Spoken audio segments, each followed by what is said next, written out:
Jaffna Fort at 7 p.m.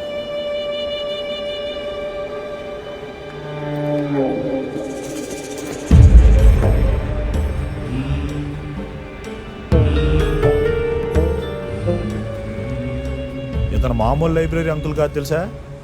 ఇలా family 7 తరాల నుంచి ఈ తాటాకులను కాపాడుతుందంట. మీరు చెప్పిన కాజు నచ్చి ఆ ఇలువైన తాటాకులు మీకు చూపించడానికి ఒప్పుకున్నాడు ఆయన.